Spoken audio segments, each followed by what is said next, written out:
میں آپ سے ایک پیغام پہنچانا چاہتا ہوں پاکستان کے تمام مشہور علماء اور اداروں کی طرف سے وہ اپیل پورے عالم پورے پاکستان کے عوام سے کی گئی ہے اور وہ چھاپی بھی گئی ہے، کچھ اخبارات میں چھپ گئی ہے اور مدرسوں نے اپنے اپنے طور پر ان کو چھپوا کر پمفلٹ کی شکل میں شائع کیا ہے۔ علماء کی طرف سے ایک اپیل ہے، وہ یہ کہ آج سے 65 سال پہلے اسی 27ویں شب میں اللہ رب العالمین نے ہمیں یہ پاکستان جیسی عظیم الشان نعمت عطا فرمائی تھی۔ ایسا عظیم ملک جو قدرتی وسائل سے مالا مال ہے، یہ ملک عطا فرمایا تھا۔ انگریز سے آزادی عطا فرمائی، ہندوؤں سے ہمیں آزادی عطا کی اور ہمیں خود مختار اسلامی ملک عطا کیا جو اس وقت کے جغرافیے میں دنیا کا سب سے بڑا مسلم ملک تھا۔ دوسرے نمبر پر انڈونیشیا تھا، لیکن ہم نے اس نعمت کی قدر نہ کی، اس کی قدر نہ پہچانی، اللہ کے اس نعمت کا شکر ادا نہ کیا، ناشکری کی، اور ناشکری پر تو پھر اللہ پناہ میں رکھے عذاب آیا کرتے ہیں اور پھر نعمتیں چھین لی جاتی ہیں۔ شکر پر وعدہ ہے کہ لئن شکرتم لأزیدنکم، شکر اگر تم کرو گے تو میں تم کو اور دوں گا، اور شکر کا ادنا درجہ یہ ہے کہ اللہ کی جو نعمت تمہیں ملی ہے اس کی نافرمانی میں استعمال نہ کرو، اس کو ادنا درجہ یہ ہے۔ شکر کی حقیقت تو یہ ہے کہ زبان سے بھی اللہ تعالیٰ کا شکر ادا کرے، دل سے بھی اللہ تعالیٰ کا شکر ادا کرے کہ آپ نے ہمیں ہمارے حق کے بغیر، استحقاق کے بغیر عطا فرما دیا، اور لوگوں سے بھی اس کا اللہ کی نعمت کا ذکر کرے، چرچا کرے، اور اس نعمت کو اللہ کی مرضی، اللہ کی نافرمانی میں استعمال نہ کرے۔ پرلے درجے کی رذالت اور کمینہ پن ہے یہ کہ محسن کی دی ہوئی نعمت کو اسی کے خلاف استعمال کرے آدمی۔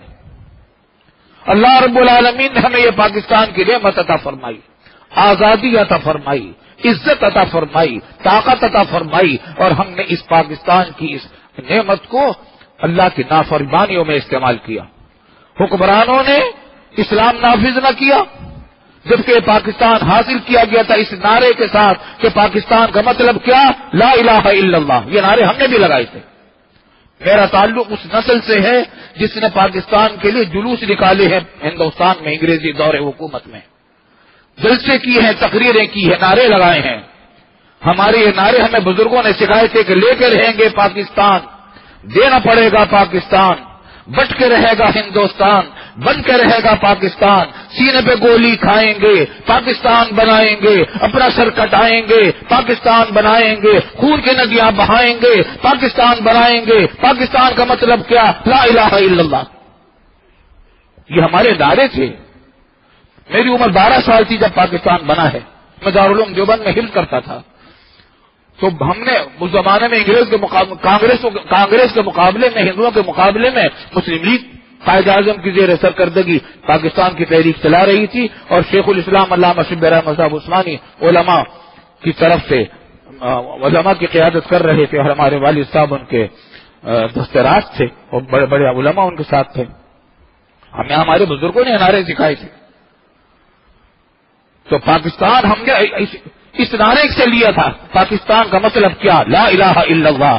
لیکن یہاں جو پاکستان کے مخلص لوگ تھے جنہوں نے پاکستان بنایا تھا، ان کو تو وہ تو ایک ایک کر کے رخصت ہو گئے، بعضوں کو قتل کر دیا گیا، بعضوں کبھی موت رخصت ہو گئے، اور پھر یہاں جو جوا کھیلا گیا اس ملک میں، جو قمار کھیلا گیا عوام کے ساتھ، جو دھوکہ بازیاں کی گئی عوام کے ساتھ اور پاکستان کے ساتھ اور اسلام کے ساتھ، وہ ہمارے سامنے آج ہے کہ ہم دنیا کے انتہائی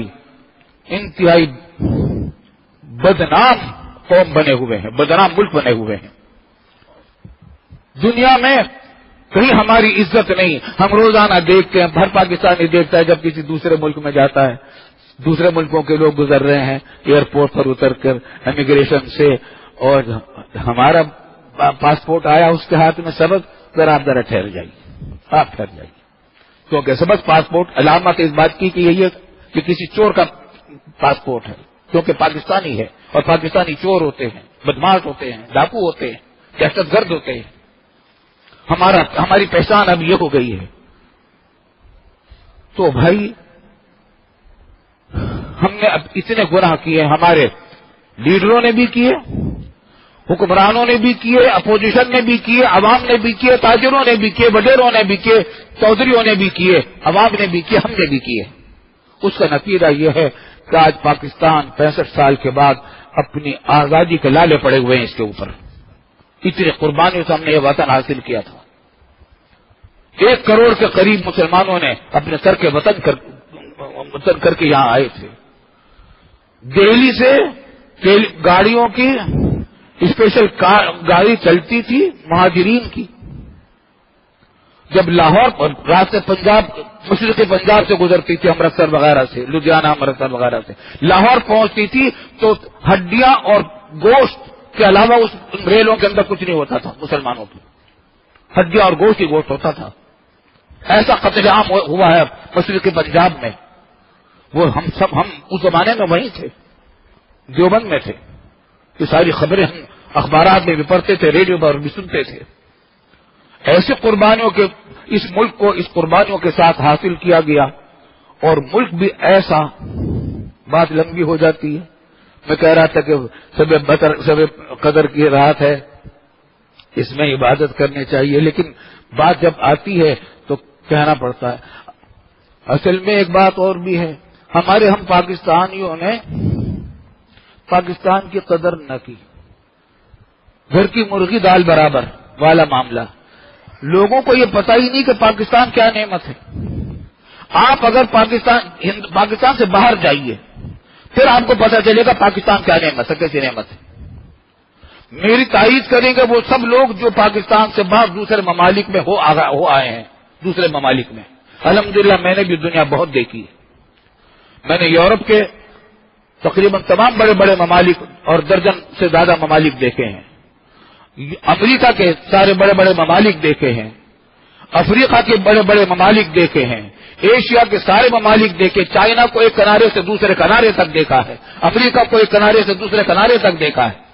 اور صرف سیر سپاٹے کی وجہ سے نہیں دیکھا، میں پکا پاکستانی ہوں. میں نے اس نظر سے ہمیشہ دیکھا ہے کہ ہماری اس میں کون سی خوبی ان کے ہاں ہے ہمارے پاس نہیں ہے، اور کون سی خوبی ہمارے پاس ہے ان کے پاس نہیں ہے. تو الحمدللہ قدرتی وسائل کے اعتبار سے میں آپ سے کہہ رہا ہوں کہ پاکستان جیسا ملک مجھے دنیا میں کوئی نہیں ملا، امریکہ اور چائنا سمیت، جہاں اتنے قدرتی وسائل بیک وقت موجود ہوں، اتنی نعمت اللہ تعالیٰ نے جمع کی ہوں. وہاں کسی دوسرے ملک میں ایسا ہوگا کہ بعض نعمتیں وہاں ہوں گی یا نہیں ہوں گی، لیکن ایسا بہت کم ہے کہ اتنی ساری نعمتیں بیک وقت ہمارے ملک میں جمع ہیں. ایسا عظیم الشان ملک اللہ نے ہمیں دیا تھا اور ہم نے اس کو کرپشن کی وجہ سے تباہ کر ڈالا ہے. تو بھائی درخواست ہماری علماء کی طرف سے اپیل یہ ہے کہ اس یوم آزادی کو یوم توبہ کے طور پر منایا جائے. اور اللہ تعالیٰ کا وعدہ ہے کہ فمن تاب من بعد ظلمہ واصلح فإن اللہ یتوب علیہ ان اللہ غفور الرحیم. جو سب توبہ کرتا ہے اللہ تعالیٰ اس کو توبہ قبول کر لیتا ہے، بڑے سے بڑے گناہ کو اللہ تعالیٰ معاف کر دیتا ہے. تو آج توبہ کا دن ہے اور اس رات کو بھی توبہ کی رات بنائیے، اس عید کو بھی توبہ کی عید بنائیے، ان باقی جو راتیں ہیں توبہ کی راتیں بنائیے. ہمارے سب گناہ بے شمار ہیں، ان سب سے توبہ کریں، اور خاص طور سے حرام خوری اور دشمنیاں باہمی، ان سے خاص طور سے توبہ کریں. کیا بعید ہے کہ اللہ تعالیٰ ہمارے اوپر سے عذاب ڈال دی. در حقیقت یہ عذاب ہے ہمارے اوپر. زلزلہ، سمندری طوفان، بارشوں کے طوفان، سیلاب اور مہنگائی کا طوفان اور لوڈ شیڈنگ کا طوفان، بے روزگاری عذاب جان بنی ہوئی ہے. تو اللہ تعالیٰ ان تمام عذابوں سے ہمیں نجات عطا فرمائے. حضرت یونس علیہ السلام کی قوم، حضرت یونس علیہ السلام نے اپنی قوم کو بہت سمجھایا اور بہت ان کو نصیحت کی. وہ نہیں مان رہی تھی. تو حضرت یونس علیہ السلام نے ان کو بتایا کہ دیکھو تم پر اب اللہ کا عذاب آئے گا، اور عذاب آنے والا تھا.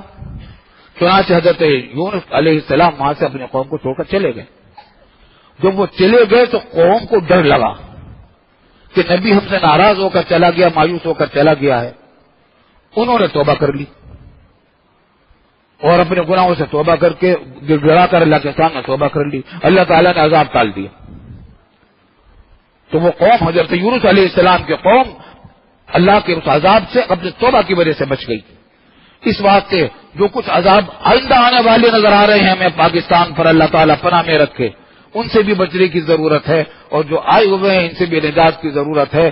دعا کریں اللہ تعالیٰ سے، توبہ اور استغفار کریں اپنے گناہوں کے، اور توبہ کی حقیقت یہ ہے کہ آدمی اپنے گناہ پر شرمندہ ہو جائے اللہ کے سامنے اور آئندہ نہ کرنے کا پکا وعدہ کر لے۔